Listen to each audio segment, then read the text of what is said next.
우리 옆에 분들과 우리 이렇게 인사하시겠습니다. 예수님은 우리의 왕이십니다. 주님이 우리의 왕이심을 믿으십니까? 전지전능하시고 능력이 많으신 그 분이, 완전하신 그 분이, 우리에게 자신의 생명까지도 내어주신 그 분이 우리의 왕이라는 걸 믿는 여러분이라면 여러분의 삶 속에 오직 주님이 주시는 은혜와 평강만이 가득하게 될 줄 믿습니다. 오늘 이 밤에 우리의 왕을 찬송하라라는 제목으로 함께 말씀을 나누실 때 이러한 은혜를 충만하게 경험하길 간절히 축원합니다. 여러분, 축구 좋아하시죠? 축구를 좀 좋아하지 않으셔도 대부분 이제 국가대표 경기들은 같이 보실 때가 많으실 것입니다. 근데 이 경기를 한참 보다 보면 여러분 마음속에 어떤 마음이 드나요? 빨리 골을 넣어서 우리나라가 앞서가 이겼으면 좋겠다라는 그런 마음이 들지 않습니까? 그러면서 조마조마한 마음으로 경기를 보게 됩니다. 그러다 때론 골을 먹어서 지고 있을 때 마음이 어떤가요? 낙심하게 되죠. 하지만 경기가 끝날 때까진 끝난 게 아니죠. 끝까지 또 골을 넣기를 소망하며 이제 경기를 지켜보게 됩니다. 그러다가 동점골을 넣거나 역전골을 넣으면 어떻게 되나요? 난리가 나죠. 월드컵 때 대부분 어떤가요? 집집마다 고함치고 소리 지르고 난리가 납니다. 여러분, 축구 경기를 볼 때 우리가 맛보게 되는 그 승리의 기쁨이 우리로 하여금 뛰게 만드는 것이죠. 제가 설교를 준비하면서 이제 2006년 6월이 갑자기 생각이 났습니다. 2006년에 뭐가 있었을까요? 월드컵이 있었죠. 근데 그때 우리나라가 조별 예선전을 치렀었는데 그때 저는 무슨 나라와 경기를 했는지도 기억을 못했습니다. 근데 그 경기가 너무나 생생하게 기억이 납니다. 이제 인터넷을 찾아보고 나서야 이 토고라는 나라와 경기를 했었다는 걸 알게 되었습니다. 근데 왜 제가 이 경기를 기억하냐면 한 전도사님 때문입니다. 저랑 같은 방을 쓰신 한 전도사님이 계셨는데 이분이 너무 점잖은 분이셨어요. 감정 표현도 전혀 안 하시고 조용하시고, 그래서 때로는 있는지 없는지 알 수도 없는 그런 분이셨습니다.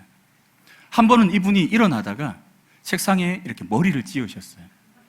근데 옆에서 아야 이러시는 거예요. 그래서 저는 그냥 살짝 부딪혔나 보다 생각하고 있는데 좀 이따 그분이 피나네 이러시는 거예요. 머리에서 피가 이렇게 쭉 흐르는 거예요. 저 같았으면 정말 소리치고 아프다고 했을 텐데 그분이 워낙 이렇게 감정 표현이 없는 분이다 보니까 그렇게 아픈데도 그렇게 반응하시는 분이었습니다. 그래서 주위에 있는 전도사님들이 저분이 정말 활짝 웃는 모습을 한번 봤으면 좋겠다 했는데 한 번도 보지 못했어요. 그래서 우리는 결론 내렸습니다. 주님이 다시 오셔야지 볼 수 있겠구나, 그런 생각을 했었습니다. 그런데 이제 토고전, 이 축구를 같이 보고 있었는데 우리나라가 먼저 전반전에 골을 먹었습니다. 근데 후반전에 우리나라 불안하게 계속 축구를 하다가 동점골을 넣었어요. 그리고 역전골까지 넣었습니다. 그런데 역전골을 넣는 순간 이 전도사님이 팔짝팔짝 뛰면서 박수를 치면서 좋아하는데 이 골을 넣은 것보다 이 전도사님이 뛰는 걸 보면서 우리가 더 놀랐습니다. 그리고 이 전도사님이 박수 치면서 좋아하는 모습을 보면서 주위에 있는 분들도 같이 뛰면서 박수 치는 그런 상황이 이제 벌어지게 되었습니다. 여러분, 제가 왜 이 말씀을 드리냐면 오늘 본문에 등장하는 예루살렘에 입성하시는 예수님을 보며 환호하며 찬송하는 이 이스라엘 백성들이 이런 마음이 아니었을까 하는 생각 때문입니다. 여러분, 이스라엘 백성들은 그 당시 어떠한 상황이었습니까? 정말 600년 가까이 나라를 잃은 채 국권이 없이 정말 힘들고 어려운 삶을 살았던 백성이었습니다. 그리고 300년이 넘도록 하나님께서 말씀하시는 것을 멈추시고 침묵하시는 그 시기를 보냈습니다. 이러한 가운데 소망도 잃어버리고 기쁨도 잃어버리고 웃을 일도 잃어버렸던 이스라엘 백성들이었습니다. 그런데 이 이스라엘 백성들이 오늘만큼은 모두가 환호하며 즐거워하며 기뻐하고 웃으며 주를 찬송하고 있습니다. 남녀노소 불문하고 모두가 소리를 질러 외치며 그 주님이 예루살렘으로 들어오시는 모습을 보며 종려나무 가지를 흔드는 가운데 축하하며 외치고 있습니다. 이들이 서로의 모습을 보면서도 얼마나 감동했을까요? 생전 웃지 못했던 내 친구와 내 자녀와 내 가족들이 이렇게 함께 웃어보지 못했던 그 웃음을 정말 함께 웃으며 그 주님의 오심을 축복하는 그 시간이 이스라엘 백성들에게는 얼마나 감격적인 시간이었겠습니까? 이처럼 열광하는 이스라엘 백성들의 모습은 성경에서도 찾아보기 힘든 모습입니다. 특히 지금의 이스라엘이 더했겠죠. 그런데 이렇게 열광하는 그 이스라엘 백성들의 모습이 오늘 예수 그리스도의 입성으로 말미암아 주어졌는데, 그렇다면 왜 이스라엘 백성들은 이렇게 예수님을 열광하며 환호하며 찬송하게 되었을까요? 우리 오늘 이제 본문의 말씀과 이제 연결되어지는 병행 구절이 있는데, 그 말씀을 보면 먼저 이스라엘 백성들이 얼마나 예수님을 기뻐했는지에 대해 기록한 구절을 살펴보도록 하겠습니다. 우리 누가복음 19장 37절에서 40절 말씀 우리 보겠습니다. 시작. 이미 감난산 내리막길에 가까이 오심에 제자의 온 무리가 자기들이 본 바 모든 능한 일로 인하여 기뻐하며 큰 소리로 하나님을 찬양하며 이르되 찬송하리로다. 주의 이름으로 오시는 왕이여, 하늘에는 평화요 가장 높은 곳에는 영광이로다 하니, 무리 중 어떤 바리새인들이 말하되 선생이여 당신의 제자들을 책망하소서 하거늘 대답하여 이르시되 내가 너희에게 말하노니 이 사람들이 침묵하면 돌들이 소리 지르리라 하시니라. 아멘. 예수님을 환영하는 그 인파들이, 제자들이 얼마나 소리를 질렀는지 그 주위에 있는 많은 바리새인들이, 어떤 바리새인이 말하되 선생님 제발 저 제자들 좀 조용히 좀 하게 해주세요 라고 말할 정도로 그렇게 큰 소리를 질렀다라고 기록하고 있습니다. 이렇게 많은 사람들이 질러보지 않았던 그 큰 소리를 지금 함께 지르며 환호하고 있습니다. 그런데 이때 바리새인이 예수님께 저들을 책망하라고 했을 때 예수님이 뭐라고 말씀하시냐면, 이 사람들이 침묵하면 돌들이 소리 지를 것이다 라고 말씀하십니다. 이 말씀은 저들이 소리 지르도록 내버려 두어라, 저들이 소리 지는 것은 당연한 것이다 라고 말씀하고 있는 것입니다. 그런데 저들이 소리를 지르는 것을 당연하게 여기시는 예수님의 모습을 보면 이전의 모습과는 조금 다른 모습입니다. 예전에 예수님께서는 자신이 이적을 행하셨을 때 그것을 드러내는 것을 극도로 꺼리셨습니다. 그래서 때로는 이적을 행하신 후에 급히 숨으시기도 하고, 또 이적을 경험한 사람들에게 말하지 말고 조용하라고 말씀하기까지 하셨습니다. 그런데 오늘 본문에서는 내버려 두라, 소리 지르게 하라라고 말씀하고 계십니다. 예수님께서 오늘 본문 가운데 이렇게 말씀하신 것은 바로 지금 이때가 예수님이 영광 받아야 할 때였기 때문입니다. 지금 예수님을 열광하는 이 수많은 무리들이, 그들이 예수님이 오시는 모습을 보며 열광하는 가운데 그 모습을 예수님이 당연하게 여기시며 성 안으로 들어가고 계십니다. 그런데 여러분, 이 수많은 무리들이 왜 갑자기 이렇게 예수님을 열광하게 되었을까요? 우리 오늘 본문 11장 9절에서 14절 말씀 우리 다시 한번 읽겠습니다. 시작. 유대인의 큰 무리가 예수께서 여기 계신 줄을 알고 오니 이는 예수만 보기 위함이 아니요 죽은 자 가운데서 살리신 나사로도 보려 함이로라. 대제사장들이 나사로까지 죽이려고 모의하니 나사로 때문에 많은 유대인이 가서 예수를 믿음이로라. 그 이튿날에는 명절에 온 큰 무리가 예수께서 예루살렘으로 오신다는 것을 듣고 종려나무 가지를 가지고 맞으러 나가 외치되 호산나 찬송하리로다. 주의 이름으로 오시는 이 곧 이스라엘의 왕이시여 하더라. 아멘. 유대인의 큰 무리가 특별히 예수 그리스도를 열렬히 환영했던 것은 나사로를 살리셨던 이적에 관해 들었기 때문이었습니다. 예수님께서 나흘이나 죽어 있었던 나사로를 살리셨다는 소문이 이스라엘 전역에 퍼지게 되었고, 이 소문을 들은 사람들이 명절을 지키러 예루살렘으로 가는 중에 예수님께서 베다니에 계신다는 소문을 듣고 그곳에 가서 직접 확인하게 됩니다. 살아난 나사로와 나사로를 살리신 예수 그리스도를 직접 그들은 보고 그 소문이 사실임을 알게 됩니다. 그리고 예수님께서 베다니에서 예루살렘으로 이동하실 때 그들이 함께하였고, 또 먼저 간 이들이 베다니에서 있었던 소식을 예루살렘에 있는 사람들에게 전함으로 인해 이 소식을 미리 안 사람들이 모두 예수님을 기다리고 있다가 예수님이 들어오실 때 죽은 자를 살리신 예수 그리스도를 격렬히 환영하며 찬송하며 환호했던 모습을 보였습니다. 여러분, 예수님께서 지금 이 가운데 그냥 걸어가고 계십니다. 그런데 예전에 예수님의 모습을 보면 조금 다른 모습을 보게 되죠. 우리 요한복음 11장 4절 말씀을 우리 다 함께 보겠습니다. 요한복음 11장 4절 시작. 예수께서 들으시고 이르시되 죄송합니다.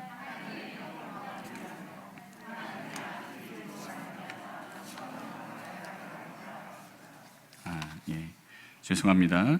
우리 요한복음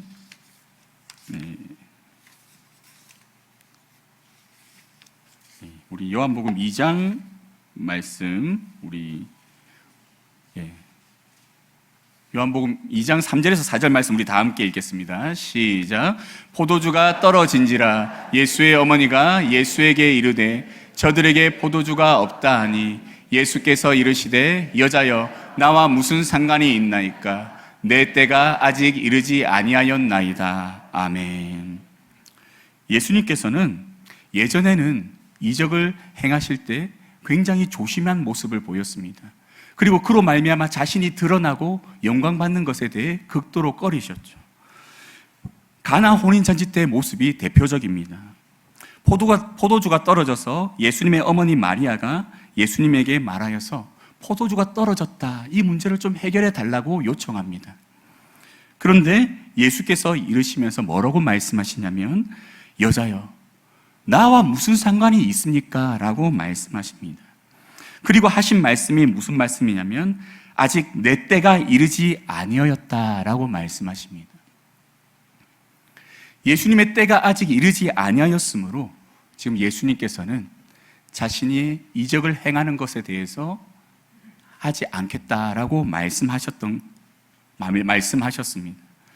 그런데 이랬던 예수님께서 오늘은 소리치는 그 자들을 그대로 내버려 두게 하시며 그 한가운데를 나귀를 타고 지나가고 계십니다. 예수님께서 이렇게 수많은 사람들의 열광 속에 그 가운데를 지나가는 가운데 예수님은 이제 앞으로 자신이 이 길을 걸어간 이후에 이룰 일이 무엇인지를 깨닫게 하시기 위한 일을 준비하십니다. 여러분, 예수님께서는 이렇게 영광 받을 걸 이미 아셨습니다. 우리 요한복음 오늘 본문 17장 17절 18절 말씀 우리 다 함께 읽겠습니다. 시작. 나사로를 무덤에서 불러내어 죽은 자 가운데서 살리실 때 함께 있던 무리가 증언한지라. 이에 무리가 예수를 맞음은 이 표적 행하심을 들었음이로라. 아멘. 예수님께서 나사로를 죽음 가운데 살리시는 이 놀라운 이적을 행하셨는데, 그때 수많은 무리들이 보는 가운데 어떻게 하셨냐면 나사로야 나오너라 라고 말씀하시며 나사로를 살리시는 이적을 행하십니다. 수많은 사람들이 목격하고 그 가운데 예수 그리스도의 이적이 드러나도록 예수님께서는 행하시죠. 그리고 그 표적이 나타남으로 수많은 증인들이 생겼습니다. 그리고 그 증인들은 짧은 시간에 이 예수님이 죽은 자를 다시 살리셨다는 소식을 전국으로 전하게 되어집니다. 예수님께서 이렇게 이 놀라운 이적을 행하심으로 자신의 영광을 드러내신 것은 이제 그 때가 되었기 때문입니다. 가나의 혼인잔치에서 말씀하셨던 이르지 않았던 그 때가 이제는 이르렀기 때문이죠. 바로 예수 그리스도께서 십자가에 죽으심으로 우리의 죄를 대속할 그 사역을 감당할 때가 가까이 왔기 때문에 예수님께서는 지금 이 모든 영광을 받으시며 그 예루살렘 가운데로 입성하고 계십니다. 요한복음 11장 4절 말씀에 보면 이렇게 기록되어 있습니다. 우리 다 함께 읽겠습니다. 예수께서 들으시고 이르시되 이 병은 죽을 병이 아니라 하나님의 영광을 위함이요 하나님의 아들이 이로 말미암아 영광을 받게 하려 함이라 하시더라. 아멘. 이 병은 죽을 병이 아니다라고 말씀하십니다. 나사로가 병들었을 때 그 병은 죽을 병이 아니라 하나님의 영광을 위한 것이고 하나님의 아들이 이로 인해 영광을 받게 하려 함이라고 말씀하십니다. 나사로가 병든 것은 결국 하나님과 그 하나님의 아들 나 자신이 영광받기 위한 일임을 미리 말씀하십니다. 이때에는 아무도 깨닫지 못했겠죠. 하지만 이때 그 병들었던 나사로가 결국 죽게 되어지고 나흘이 되었어야 도착하신 예수님께서 벌써 썩어서 냄새가 나는 나사로의 시신을 향해 나사로야 나오너라고 외쳤을 때 그 음성에 순종하여 죽었던 자가 다시 살아나는 놀라운 이적이 일어나게 되며 이 일을 통해 예수 그리스도께서 하나님의 아들이심이 이스라엘 모든 백성들에게 증거되므로 모든 백성이 십자가를 지시기 위해 예루살렘으로 입성하시는 예수 그리스도를 찬송하며 기뻐하며 열광하게 되는 이 현장을 만들어내게 되었습니다. 사랑하는 성도 여러분, 이처럼 예수님께서 행하신 모든 이적은 결국 예수님이 마지막에 행하실 그 십자가의 사역이 인간 예수가 아니라 단지 여러 선지자 중에 한 사람이 아니라 바로 하나님의 아들로서 구약에 약속된 그 메시아인 내가 이미 약속한 대로 이루는 구속의 사역임을 분명히 가르쳐 주시고자 예수님께서는 그 모든 이적들을 행하셨고 특별히 나사로를 살리시는 그 이적을 행하심으로 그 모든 사람에게 자신을 알리셨던 것입니다. 그리고 이스라엘 백성들은 모든 백성들의 찬송을 받으시며 입성하시는 예수님께서 이제 우리의 왕이 되어 주심으로 인해 로마 정권에 대해 승리하시고 자신들을 자유롭게 하실 것을 기대하며 소망하게 되어집니다. 이러한 기대는 그들이 예수님을 찬송하며 소리질렀던 내용을 통해 알 수 있습니다. 우리 요한복음 12장 13절 말씀 다 함께 읽겠습니다. 종려나무 가지를 가지고 맞으러 나가 외치되 호산나 찬송하리로다 주의 이름으로 오시는 이 곧 이스라엘의 왕이시여 하더라. 아멘. 이스라엘 백성들은 예수님께서 자신들의 나라, 즉 이스라엘의 왕이 되어 주셔서 이스라엘을 회복시켜 주실 것을 기대하였습니다. 이것을 기대하니 그들의 마음속에 기쁨이 넘치기 시작했습니다. 이제 이스라엘이 독립하게 되어지고 다시 한 나라를 이루며 한 민족을 이루며 다시 회복될 것을 기대하고 소망하게 되자 그들의 마음속에 즐거움이 넘쳤습니다. 수백 년 동안 나라를 잃어버렸던 그들, 여러 나라의 속국으로 살아가며 나라가 회복될 것이라는 소망조차 없었던 그들에게 놀라운 이적을 행하시는 능력의 메시아가 나타나 예루살렘으로 입성하시는데 어떻게 기뻐하며 찬송하지 않을 수 있겠습니까? 이미 그들의 마음속에는 승리를 확신하였습니다. 나사로를 살리신 예수님께서 그 무엇을 못하시겠습니까? 그런데 여러분, 이스라엘 백성들은 착각한 것이 하나 있었습니다. 예수님께서는 로마 정권에 승리하기 위해 예루살렘으로 입성하신 것이 아닙니다. 이스라엘의 왕이 되시기 위해 입성하신 것도 아닙니다. 예수님은 아담으로부터 시작된 죄와 사망의 저주로부터 승리하시기 위해 그곳에 입성하셨습니다. 그리고 우리를 구원하시어 영원한 생명을 주시기 위해 입성하셨습니다. 죄로 말미암아 영원한 죽음의 형벌을 받을 수밖에 없는 우리들을 위해 십자가에서의 죽음의 형벌을 우리를 대신하여 직접 받으시고 하나님 앞에서 우리의 죄값을 십자가에서 모두 지불하심으로 대속의 은혜를 베풀어 주시고자 예수님은 입성하셨습니다. 이로 인해 더 이상 우리는 죄로 말미암아 우리가 치러야 할 죄값이 없게 되었습니다. 그리고 여기에서 그치지 않고 사망의 권세 아래에 잠시 계셨으나 승리하시고 부활하심으로 영원한 생명을 얻으신 그 주님으로 인해 우리 또한 영원한 생명을 얻게 되었습니다. 예수님께서 이루신 이 놀라운 구속의 사역으로 인해 우리는 믿음으로 예수 그리스도와 하나 되어 예수 그리스도의 죽음이 우리의 죽음이 되는 이 놀라운 신비를 경험하게 됩니다. 나는 죽지 않았는데 내가 죽었다고 하십니다. 나는 여전히 죄가 있는데 내가 죄가 없다고 말씀하십니다. 나는 악인인데 나를 의인이라고 말씀하십니다. 이 놀라운 은혜가 오늘 예루살렘으로 입성하시는 그 예수 그리스도의 발걸음으로부터 시작되었습니다. 근데 거기에서 열렬히 환호하는 사람들은 예수님의 그 발걸음이 십자가에서 죽기 위한 것임을 아무도 깨닫지 못했습니다. 그 깨닫지 못했던 모습이 요한복음 12장 14절에서 16절 모습에 숨겨져 있습니다. 우리 14절에서 16절 말씀 다 함께 읽겠습니다. 예수는 한 어린 나귀를 보고 타시니 이는 기록된 바 시온 따라 두려워하지 말라 보라 너의 왕이 너희 나귀 새끼를 타고 오신다 함과 같더라. 제자들은 처음에 이 일을 깨닫지 못하였다가 예수께서 영광을 얻으신 후에야 이것이 예수께 대하여 기록된 것임과 사람들이 예수께 이같이 한 것임이 생각났더라. 예수님, 아멘. 예수님께서는 이 열렬한 찬송과 환영을 받으며 예루살렘으로 들어가는 그 순간 나귀를 타고 가십니다. 이렇게 하신 것은 구약의 말씀을 이루기 위함이었습니다.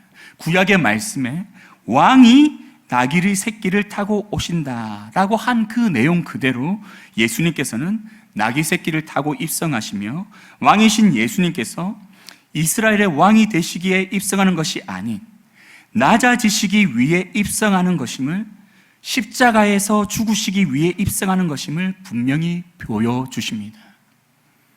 겸손의 왕으로서 죽음을 통해 가장 낮아지시기 위해 예수님은 오셨는데 그 모습이 나귀를 타는 모습으로 비춰지고 있습니다.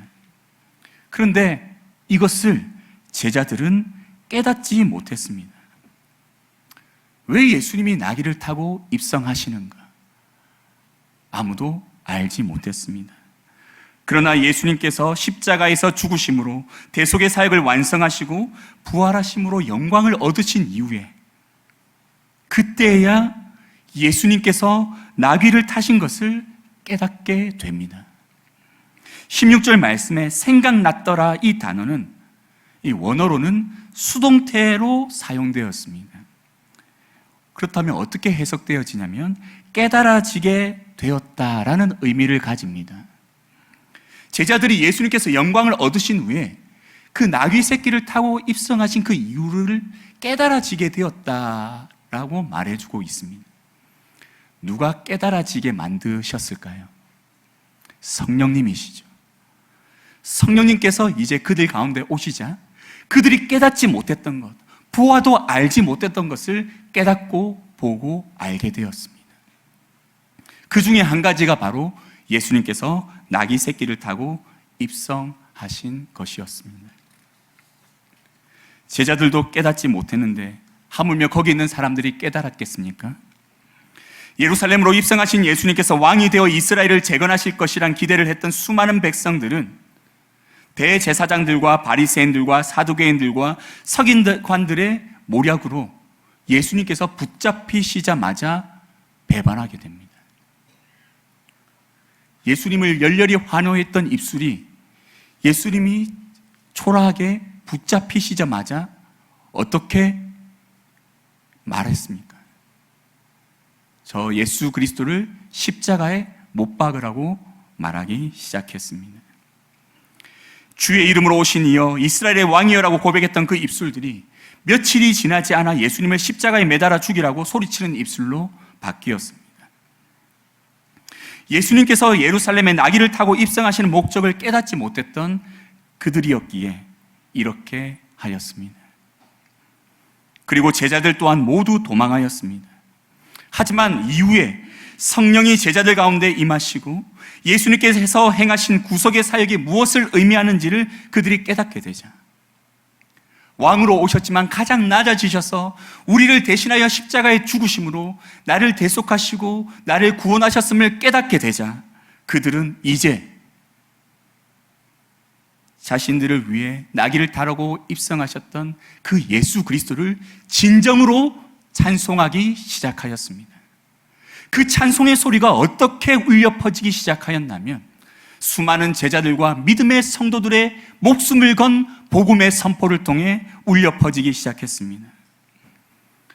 성령을 받은 수많은 사람들이 이제 예수 그리스도의 주 되심을 선포하기 시작했습니다. 그 가운데 대표적인 사람이 베드로와 스데반 집사입니다. 베드로는 어떤 사람이었습니까? 두려움 때문에 마지막까지 예수님을 부인했던 사람이었습니다.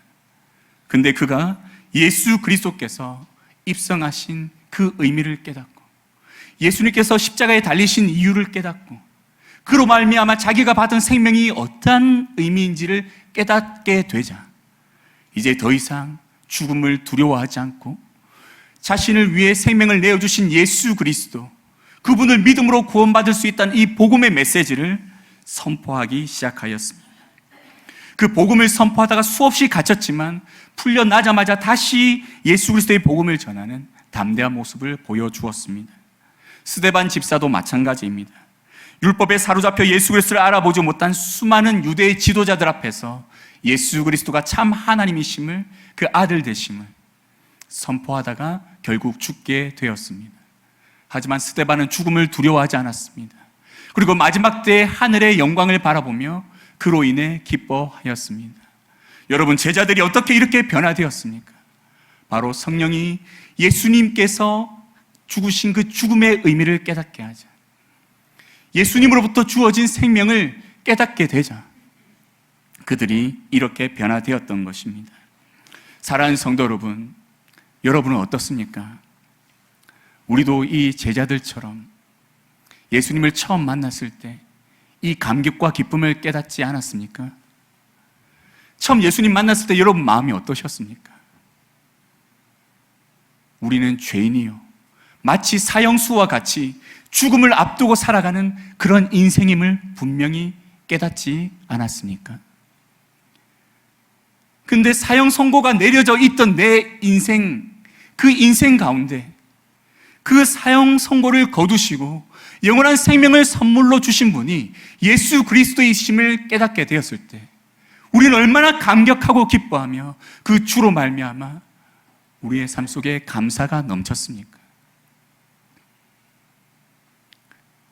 예수 그리스도께서 십자가에 달리신 것이 바로 나 때문임을 깨달았을 때, 예수님께서 부활하신 것이 바로 나의 부활을 미리 보여주신 은혜의 사건임을 우리가 깨달았을 때 얼마나 기뻐하고 감격하였습니까? 그런데 여러분, 지금 그 기쁨과 감격이 오늘도 여러분의 삶 속에 여러분의 입술로 큰 소리로 외쳐지고 있고 또 들려지고 있습니까? 아니면 더 이상 그 기쁨과 감격은 사라지고 나의 입술은 굳게 닫혀 있는 채 하루하루를 살아가고 있습니까? 사랑하는 성도 여러분, 제자들이 예수 그리스도의 그 십자가의 죽으심을 깊이 성령을 통해 깨닫고 나서 생명을 다해 예수 그리스도를 외쳤던 것처럼 이제 우리가 이 시대 가운데 그 예수 그리스도를 외치며 살아가야 될 줄 믿습니다. 역사적으로 수많은 사람들이 이 사명을 감당하였기에 지금 이 시대 가운데 한국에 사는 우리도 예수 그리스도의 복음을 듣고 수많은 교회를 세우며 그 안에서 함께 하나님을 예배하는 신앙의 삶을 살 수 있게 되지 않았습니까? 그 수많은 하나님의 성도들, 믿음을 지킨 수많은 사람들로 인해 우리는 이 은혜를 누리게 되었습니다. 그렇다면 이 다음 세대는 누구를 통해 이 은혜를 누릴 수 있습니까? 누구의 입술을 통해 들려져 알게 되는 예수 그리스도를 그들이 만날 수 있겠습니까? 바로 우리가 아니겠습니까? 그러기 위해서 우리는 먼저 내가 처음 만났던 예수 그리스도를 매 예배마다 우리는 만나야 됩니다. 매 예배마다 주님이 나에게 어떤 은혜를 주셨는지를 다시 기억해야 됩니다. 그 감격을 가지고 우리는 예배를 마치고 나아가며 이 세상 가운데 그 감격의 기쁨으로 예수 그리스도의 이름을 전파해야 됩니다. 이러한 은혜가 우리의 삶 속에 충만할 수 있기를 간절히 축원합니다. 그리하여 우리 인천중앙교회를 통해 우리 성도님들 통해 이 지역이 또 우리 다음 세대가 주를 더 깊이 알아가는 은혜로 충만하게 되길 간절히 축원합니다. 우리 이 시간 우리 다 같이 기도 드리겠습니다.